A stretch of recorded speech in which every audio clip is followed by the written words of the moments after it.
Acesse proteusmedicinadotrabalho.com.br ou ligue 2725-0878 e conheça todas as soluções inteligentes que oferecemos. Proteus, qualidade reconhecida e certificada ISO 9001-2015.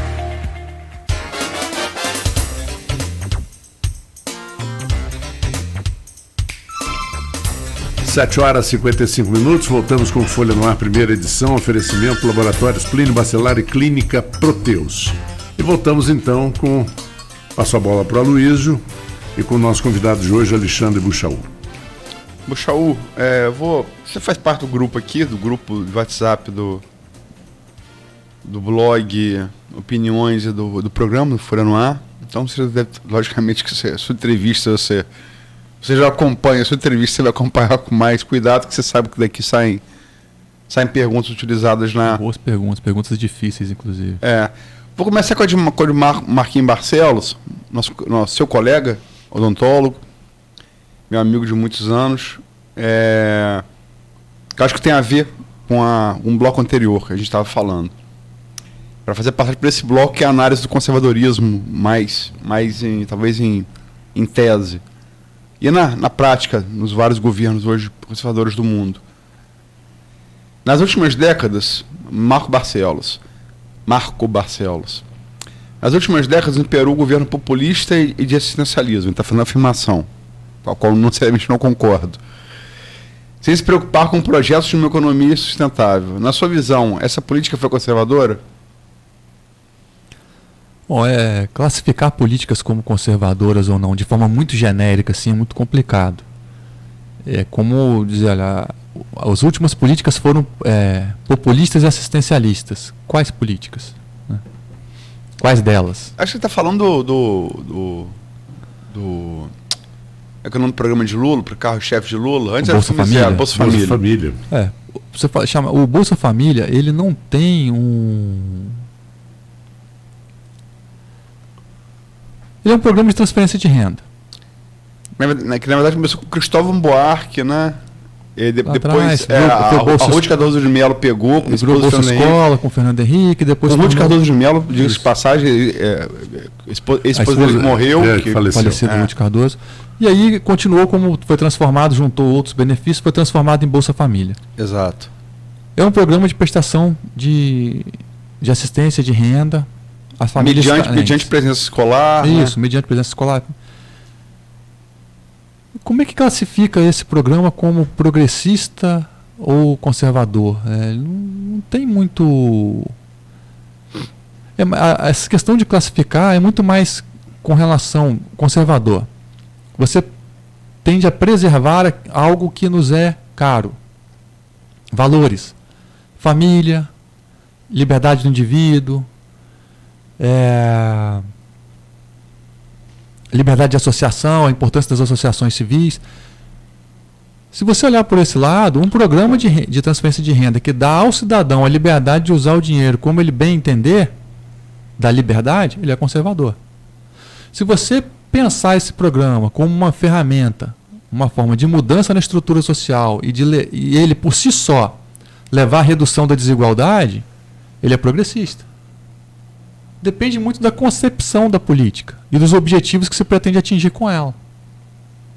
É algo muito abstrato para uma classificação direta. Isso aqui é progressista ou isso aqui é conservador, nesse caso específico. Na verdade, Buchaú, uma coisa é o resultado que o programa gera efetivamente, e o outro é a forma, que se pretende a forma de discurso político que as pessoas usam para definir o que foi feito. Justo.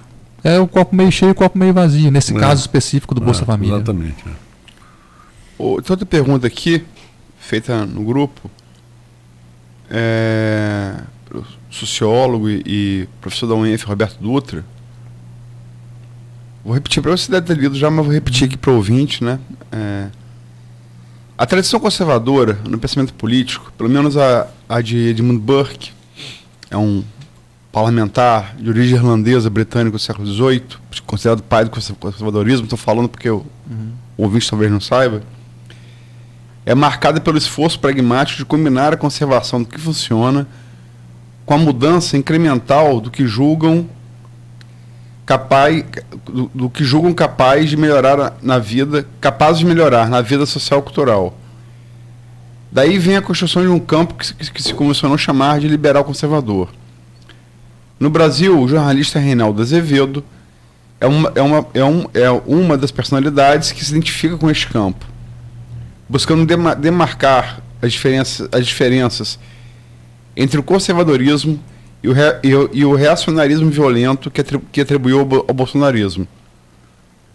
Como o senhor se posiciona nesse debate? Concorda ou discorda com a distinção traçada pelo jornalista? Eu gosto muito do Reinaldo Azevedo, leio bastante os escritos do Reinaldo Azevedo.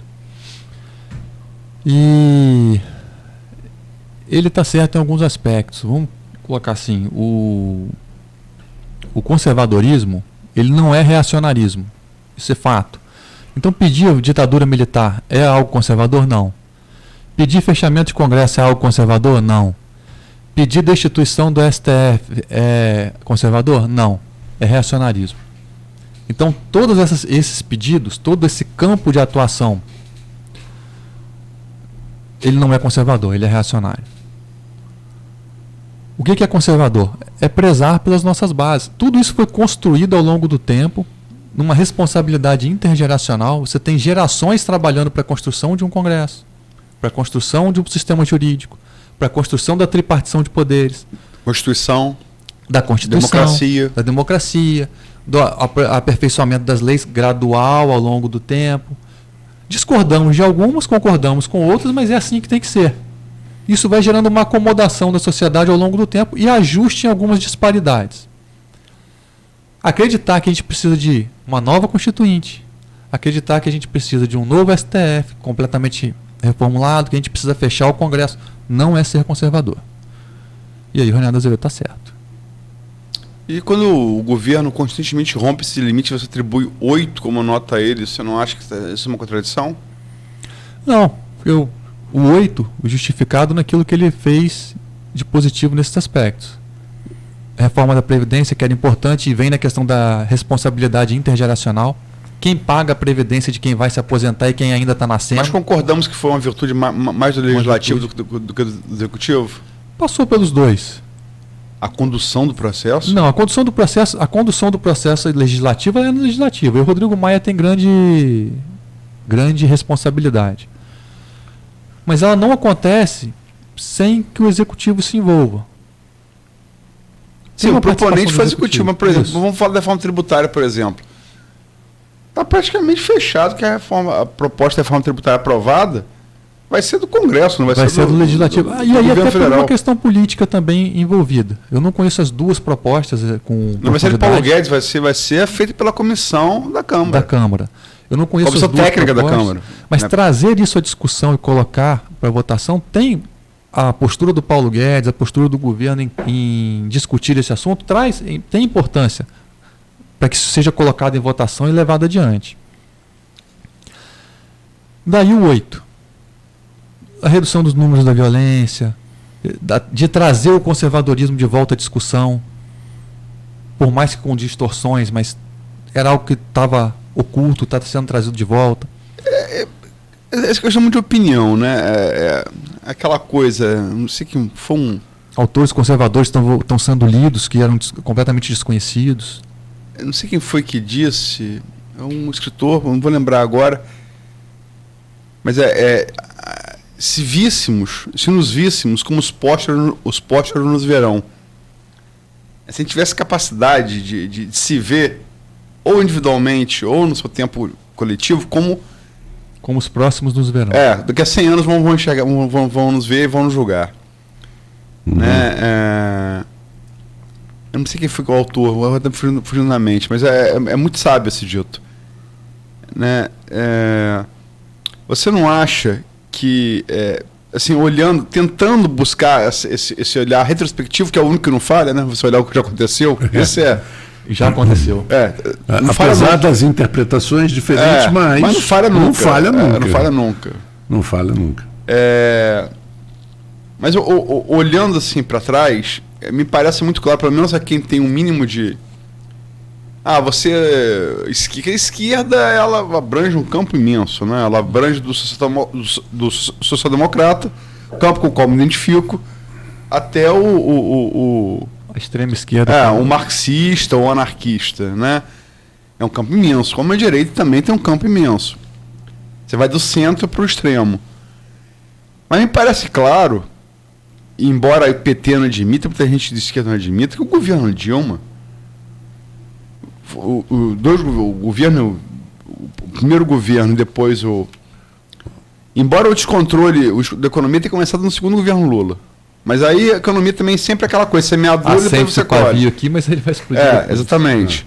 É a tal da bomba relógio. Aquele PIB de 7%, crescimento do PIB da economia de 7% para eleger Dilma em 2010, artificial, PIB chinês.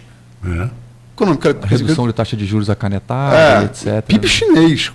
Olha para a China, olha para o Brasil. A gente não tem condições também. Um PIB chinês mais. Tivemos para eleger Dilma. Não, tivemos a nossa época lá. Assim, lá atrás, no famoso milagre econômico, que também deixou o mesmo rastro. Deixou um problema. Mesmo rastro, hiperinflação. Hiperinflação, exatamente. Primeira crise de combustível. Também, mesma conjuntura, explosão de commodities, né? Enfim. Mas me parece muito claro que Dilma foi assim, um ponto de inflexão da esquerda. Lógico, tem a questão conjuntural, quer dizer, a esquerda ela perdeu poder, temos agora o exemplo mais recente aí do Uruguai. Ela perdeu poder, ela teve muito alto nos anos 90 e 2000, na América do Sul, América Latina. Inclusive uma reação a todos os governos ditatoriais. Nos anos 70, 60, 70, 80. É a questão da reação naquilo que nos fere. Sim. Enfim, mas me parece muito claro que no Brasil, Dilma, ela fundou a esquerda. Sim. Negar isso passar com a peneira. Mas eu pergunto o seguinte, a pergunta é, se concordamos nisso, lá na frente, o governo Bolsonaro pode não ser, a despeito de todos os pontos positivos que falamos, concordamos em uns, não concordamos em outros, não pode ser olhado como um ponto de inflexão que a direita vai ter futuramente? Pode ser, a gente não sabe o que vai acontecer lá adiante, né? A gente olhando como Dilma trás, foi para a esquerda? Olhando para trás, a gente vai ter que analisar os resultados. E são o que vai falar mais alto. Os resultados vão falar mais alto. Vai sustentar a questão da violência? Ou a gente vai ter um recrudescimento da violência? A economia sobretudo, vai entrar nos eixos ou não vai entrar nos eixos? Isso que vai ser olhado e vai dizer, olha, o governo foi um sucesso ou o governo foi um fracasso. Algo que não vai mudar é que, com o surgimento dessa discussão maior do conservadorismo, surgem pessoas dispostas a aperfeiçoar o discurso e a criar uma elite intelectual dentro do conservadorismo. Vamos colocar assim, pessoas que estão discutindo a questão do conservadorismo e que vão se aperfeiçoando. Isso vai levar tempo. São pessoas que hoje estão trabalhando em teses nesses temas, lendo esses autores, que vão começar a formar uma discussão maior em cima do que é ser conservador. Então, esse conservadorismo sobrevive ao personagem. Até porque o conservador, de fato, não pode se atrelar a um salvador da pátria, não pode se atrelar a um mito. Mas está, né? Tá o que não é conservador de fato. O que é um conservadorismo ainda incipiente, nascente, imaturo. Mas não é muito cômodo. Isso é conservador, isso não é. Isso não é. E aí na hora de dar nota 8? Não. O 8, né, naqueles quesitos que ele está conseguindo avançar, e esse é um deles, de trazer a discussão à tona, não pelo que ele propõe, mas pela disputa em si, o próprio nós contra eles, o ser conservador e o não ser. Que é uma coisa da esquerda, que a esquerda não lançou no Brasil. Isso aí. Isso traz a discussão. A própria esquerda vai se reinventar após Dilma, vai ter que entender, já existem vozes nesse sentido, de entender que perdeu a pauta, que perdeu o bonde da história. Um grande pensador da esquerda hoje, está falando intelectual, da esquerda, o Vladimir Safatli, publicou um artigo que causou muita repercussão no país, dizendo que a esquerda brasileira morreu. Dizendo literalmente isso, né? A política não se morre só uma vez, né? Então morre e se mas eu queria dizer que o governo de coalizão, esse modo proposto pelo PT, que isso acabou. Falência, acabou. que, por exemplo, se olha para o Bernie Sanders, que está agora disputando a vaga democrata com boas chances, hoje vai ser definido. Ele e o Joe Biden. Joe Biden. E tem o Michael Bloomberg que entrou agora na corrida também. E que é ruim para o Biden porque racha o mesmo tipo de voto moderado, né? Dos delegados. A Califórnia é do Sanders. Se o Sanders vai ficar no Texas. O Sul, o Biden ganha porque ele tem um eleitorado afro-americano, negro, tudo dele. Né? Ele foi vice de Obama, né, e tal. Mas o que ele fala, o Safatli, é que, por exemplo, o programa do Sanders é muito mais ambicioso do que foi qualquer programa de Lula e de Dilma. Né? E realmente, eu acho que essa eleição, as pessoas não passaram para perceber sobre isso, essa eleição dos Estados Unidos, porque não tem jeito. Trump foi eleito, Bolsonaro foi eleito. Eles ainda são, a China está vindo aí, mas ainda são Império Romano. Sim. O presidente dos Estados Unidos é o César Romano. E somos todos romanos. Você está falando em termos religiosos, eu não... Não. Estou trazendo uma frase do Ben-Hur, do filme Ben-Hur. Eu vi o filme, eu não lembro da frase. Termina a corrida de Bigas, um etíope que tinha financiado a participação do Ben-Hur na corrida de Bigas, se aproxima do general romano e dá as condolências pela derrota. E aí o general romano vira para ele e diz: derrota? Que derrota? Eu lembro. Veja, são todos romanos agora. Eu lembro. Sim, mas isso está na segunda versão. Na primeira versão original do Ben-Hur, o Messala morre e nessa ele sobrevive. Na versão. E no final vira um trio interessante, aí um trio. Porque a relação do Messala com o Ben-Hur né? Porque são como se fossem irmãos É mais que irmãos, né? Sim. É mais que irmãos, mas enfim. A pergunta não é essa, quer dizer, se o Sanders ganhar, está muito claro que a sociedade quer polarizar mesmo. Isso vai para o mundo inteiro. Se o Biden ganhar, você tem um cara moderado. Está procurando o meio. Então vai dar o norte para o mundo. A sociedade no caso, ganhar as prévias, são as prévias dos eleitores democratas, estão escolhendo o candidato democrata. O que o Safatli fala, eu concordo, é o seguinte: se ganhar o Sanders, a sociedade quer polarização.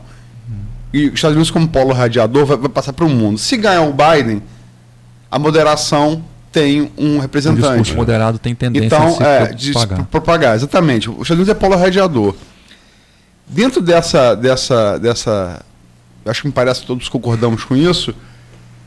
Como é que você vê essa questão das eleições americanas como polo radiador pro mundo? Ainda é o grande polo radiador pro mundo? É um grande polo radiador. Ainda é. Você vê o surgimento de vários Trump holandês, o Trump inglês, o Trump dos trópicos, o Trump, como a própria imprensa apelidou todo mundo de Trump disso, Trump daqui, Trump dali. Porque a partir do Trump vieram acontecendo essas outras eleições todas. E os candidatos copiaram muito do que foi colocado pelo Trump. Tem um livro de um cartunista que ele vem trabalhando ao longo da campanha do Trump, escrevendo a respeito de persuasão. E ele aborda muito essas questões e você vai ver, parece que todos esses candidatos leram este livro antes de fazer a campanha. Basearam a campanha no que está sendo dito nesse livro. O livro chama Ganhar de Lavada, o Imbigli. Steve Bannon está claramente procurando fazer uma rede. Isso. Aí tem um outro problema, porque não dá para, como existe uma internacional socialista, não dá para existir uma internacional conservadora. Porque conservar é algo tipicamente bairrista. Exatamente, Steve Bannon está fazendo isso, ele está costurando uma aliança internacional entre governos nacionalistas. Você tem em si uma dicotomia, uma contradição. Como é que você... Steve Bannon, só para lembrar para quem não sabe, foi o grande estrategista da campanha do Trump. Pegou o Trump com o Hillary dando uma costa nele na campanha, virou o jogo e fez Trump ganhar a eleição. Entregou ele ganhando a eleição. Ele era um editor de um jornal conservador, era alguém sem grandes feitos anteriores. E o Trump é alguém que entende. E virou a eleição e deu a eleição ao Trump. Que entende bastante de negociação. E de uma forma de negociação muito dura, muito áspera, que a gente não está acostumado a ver, pelo menos em política de forma pública. Ele domina muito bem isso. Essa persuasão, essa capacidade de ocupar os espaços, de se tornar o centro das atenções. Assim, ele é um grande personagem de si mesmo, né? Isso. Ele conseguiu fazer isso muito bem e Bolsonaro repetiu isso muito bem aqui no Brasil durante a campanha. Inclusive, você falou em várias oportunidades, teve um jornalista americano que esteve aqui no Brasil e foi perguntado se havia possibilidade de se repetir, de acontecer aqui o que aconteceu nos Estados Unidos. Ele disse claramente que sim. Isso foi na campanha foi um artigo que eu escrevi, isso foi na pesquisa da Folha de São Paulo, um ano antes da eleição, se não me engano, em outubro de 2017, que ao contrário do que diz os bolsonaristas, é mentira o que diz os bolsonaristas, as campanhas... Estou falando de outubro de 2017. A campanha começou 4 anos antes. Não, mas já colocava, pesquisa da Datafolha, já colocava Bolsonaro só abaixo de Lula. Sim, ele já tinha 20%. Ele cresceu até os 20%. Então não é verdade. O que Bolsonaro virou foi a rejeição dele, e que foi muito fundamental para ele vencer o segundo turno, que era muito alta, e a partir da facada, essa rejeição ela vai caindo. Tem vários episódios que favoreceram a campanha do Bolsonaro. A facada foi... Aquela situação no impeachment com o Jean Willis, aquilo favoreceu, e no final a facada foi ponto... Não, na campanha foi a facada. A facada afastou ele de forma legal dos debates. Sim, onde ele é muito fraco. Onde ele é muito fraco, porque ele não tem... controle do que fala. A facada virou para as pessoas, materializou. E também o brasileiro, a ciência brasileira é católica.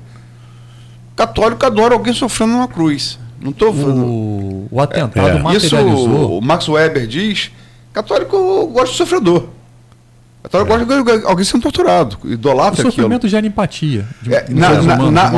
Nas culturas católicas, já tive divergência. Na protestante nem tanto, mas enfim, gerou empatia, como você falou, a facada a Bolsonaro, que é natural. E o ataque a ele materializou, tornou real e concreto tudo aquilo que era relatado como uma ameaça fictícia. Uma possível ameaça. Não, nós estamos sendo atacados pelo comunismo. A facada foi a ilustração disso tudo. Olha, é real, está acontecendo. É real que é o ataque do comunismo? Na medida que você vê a facada acontecendo, a cabeça das pessoas começa a trabalhar nesse sentido. E aí você tem uma eleição acontecendo de forma, digamos que mais fácil do que aconteciera se não fosse. E tem umas coisas na eleição muito embora as pesquisas já dissessem que o Haddad perderia para ele. Sim. O único que tinha chance de vencer ele no segundo turno, desde a facada, ativou essa empatia, cai a reeleição dele, o único que teria condição de vencer ele no segundo turno seria Ciro. As pesquisas são muito claras de mostrar isso. Talvez pela polarização. Ciro polariza mais. Ciro seria o Sanders e o Biden? Não, o Sanders eu acho que era o Ciro e o não o Haddad, mas o próprio PT. Quer dizer, o programa do Haddad era muito ruim. É um programa muito radical. Quem leu o programa, se deu o trabalho de ler o programa, realmente era um programa de dar medo. Diversos anos antes, mas enfim, o Estadão fez uma pesquisa encomendada pelo próprio PT e que já dizia que o povo não era a favor das propostas que o PT vinha colocando. E o PT não ouviu. Não, o programa é revanchista, o programa falava em controle da mídia, do próprio Ministério Público, um intervencionista, enfim. Só para fazer aqui uma intervenção, o Vitor Aquino, arquiteto, esteve aqui no programa 2 vezes, sobre o que a gente falou aqui, é militante bolsonarista ativo nas redes sociais, para usar um adjetivo brando, e figura pelo qual tem o maior respeito pessoal, tricolor, sofredor como Marco Antônio, mas enfim, como meu pai foi, e meu irmão é, porque o Congresso nunca quis fazer uma reforma da Previdência antes. Precisou de um presidente agir para ela sair. Assim será na reforma tributária. O Congresso nunca se interessou pelos temas. Vitor, sinto dizer, mas não corresponde à verdade. Fernando Henrique fez sua reforma previdenciária. O Congresso sempre serviu como Lula um freio. fez sua reforma previdenciária. O Congresso sempre serviu como um freio muito grande. Para quem é servidor público, o fator previdenciário já do Fernando Henrique é temido até hoje. Lula fez, Dilma iria fazer a sua, mas ela saiu. Você sempre tem reformas previdenciárias pontuais. Capengas, vamos botar assim, parciais, é sempre um remédio para doença crônica. A diferença é que essa foi talvez mais mais forte. Mais forte, porque a situação do país era muito difícil. Era mais crítica também. Vamos lembrar que o país com Dilma mergulhou na maior recessão econômica da sua história. O Brasil já teve inflação mais alta, mas o Brasil nunca caiu tão rápido no cenário econômico. Estagflação, que os economistas chamaram. Estagnação econômica com inflação. E tão rápido, nunca erudiu tão rápido. O Brasil estava bem até 2013. Até a eleição o Brasil de 2014 mergulhou, parecia tudo bem. E o Brasil mergulhou. Talvez pela maquiagem das contas, aquilo... Estelionato, né? Acabou Litoral. Caindo no trampolim, né? Foi se sustentando de forma insustentável até que caísse no abismo. Enfim, mas foi uma reforma realmente muito ousada. Mas continua, por favor. Você queria colocar isso? Você quer falar alguma coisa sobre o que o Vitor colocou? Eu acho que teve... Aí que eu coloco que teve uma participação do Executivo em enviar uma proposta mais audaciosa, em conseguir... É incrível, mas a reforma da Previdência teve apoio popular. Isso é incrível. E esse apoio popular vem dessas convocações como a que ele faz agora contra o Congresso. Então, na verdade, se não houvesse esse apoio popular à reforma da Previdência, ou ela não sairia, o Congresso não faria, ou ele faria uma reforma da Previdência menos ambiciosa, como foram todas as outras em todos os governos anteriores. Reformas menores, incapazes de gerar a economia necessária. E o Paulo Guedes foi muito enfático em afirmar que precisava de uma economia de 10 trilhões de 1 trilhão em 10 anos. 1 trilhão, 1 trilhão em 10 anos. Esse 1 trilhão foi muito questionado, mas falou 1 trilhão. Ele criou uma meta, né? E não precisou dobrar a meta. A meta ficou um pouquinho abaixo, mas chegou. A gente não tem meta, mas quando chegar na meta, a gente dobra. Então, até hoje tem gente tentando, tem matemático tentando entender essa equação, né? Essa equação. Tem uma pergunta aqui interessante, não sei se eu bobeei, vocês já fizeram, mas eu acho que não. Não ouvi o nome dele ainda. O João Marcelo Sá, aqui no nosso Facebook, faz uma pergunta para o Alexandre. É o seguinte, o que o senhor Facebook? acha... na nossa página aqui do Facebook. O que o senhor acha do trabalho do ministro da Educação e sobre a questão do Rodrigo Maia propagar o parlamentarismo numa embaixada do Brasil na Espanha? Também não estaria o Rodrigo atropelando o Executivo? O atropelar é quando você começa a enxergar um golpe branco nas ações do Congresso. Mas o Congresso tem que discutir esses temas. Uhum. O Congresso tem que discutir o tema do parlamentarismo, o Congresso tem que discutir o tema da monarquia parlamentarista, o Congresso tem que discutir esses temas. É papel do Congresso discutir isso. Outra coisa é se ele estiver fazendo apologia. Não é apologia. Até apologia o congressista poderia fazer, se ele acha que esse é o melhor caminho. Uhum. Pode defender a sua opinião. Justo, existem partidos que defendem isso, o parlamentarismo. Uhum. Existem que defendem a volta da monarquia. Uma monarquia parlamentarista, é parlamentarismo. Uhum. O que não pode é você começar a observar o presidente da casa fazendo um conluio para levar a isso acontecer.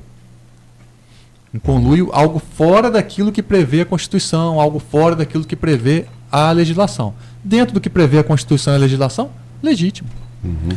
Olha, eu posso ter concordado com você em tese, mas é o seguinte, se não fosse o presidente da casa fazer o que se chama de conluio, que é uma coisa muito genérica, Collor e Dilma terminam determinados mandatos. Então, acho que esse conluio e o que você julga conluio fica muito com essa visão retrospectiva de quem venceu. Numa armação. Porque Cunha, por exemplo, foi acusado de inviabilizar o governo com pautas bomba. Eu não queria falar em armação, mas o que está errado é a armação. O restante está dentro do jogo democrático, dentro da disputa de poder dentro do Congresso. Existe uma disputa de poder entre o Congresso e o Executivo. Porque isso está acontecendo o tempo inteiro. Não é algo engessado. É algo fluido. O governo ora ganha força, ora perde força, ora ganha apoio, ora perde apoio. Depende muito dessa relação. Esse nome impeachment é um anglicismo, está dizendo impedimento. É uma coisa feita para rei, né? Eu não gosto. Eu acho que não corresponde muito a ver. Eu gosto muito mais da definição em castelhano. Se fala em todos os países aqui vizinhos nossos, né? De língua espanhola, de língua castelhana. Juízo político. É o nome que se dá. É julgamento político. Uhum. Né? Então...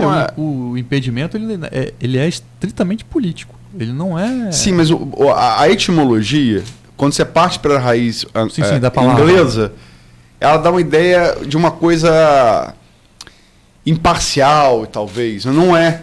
O castelhano, a definição castelhana é juízo político, julgamento político. Deixa claro que é algo o que é político, entendeu? Então parece claro, como a gente falou aqui no início, enquanto o Bolsonaro tiver 30% de ótimo e bom, ele não cai. Ele não cai e ele aprova as reformas. Agora, e como foi com o Collor, como foi com o Dilma, para perder o apoio popular, que ambos tiveram muito apoio popular. O apoio popular... Lula teve 87% de aprovação. O apoio popular ele é volátil. É impressionante. Ele é muito volátil. E aí a importância de... E hoje, como hoje também mantém 30%. Lula também tem esses 30%. No jogo da política real, é importante manter aquecida a base, manter esse clima de eleitoral, para manter essa... É uma forma de manter essa base de apoio. Mas ela tende a se diluir. Bom, imaginemos aqui Rafael Diniz com 1 ano de mandato. Qual era a aprovação de Rafael Diniz? Era altíssima. Era altíssima a aprovação de Rafael. Naquele primeiro ano de mandato, ele teria aprovado as reformas que precisaria aprovar. Uhum. Só que com o tempo, o desgaste vai acontecendo, as pessoas que tinham expectativas muito altas vão sendo desatendidas, vão deixando de ter essas expectativas. Um exemplo em relação ao governo federal foram as manifestações de policiais e de agentes penitenciários, quando da reforma da Previdência, queriam ser excluídos da reforma. E acusaram o governo de traição. Os policiais Federais. não militares mantêm essa acusação. Os militares estão todos em casa. Estão satisfeitos. Estão embaixo das asas. Então, Mas enfim, vamos fazer um intervalo Pro nosso municipal e vamos entrar nela porque é importante. Vamos Temos lá, são eleições esse 8... ano, agora em outubro, né? Exatamente. 8h27, voltamos dentro de instantes. A Proteus, moderna empresa especializada em medicina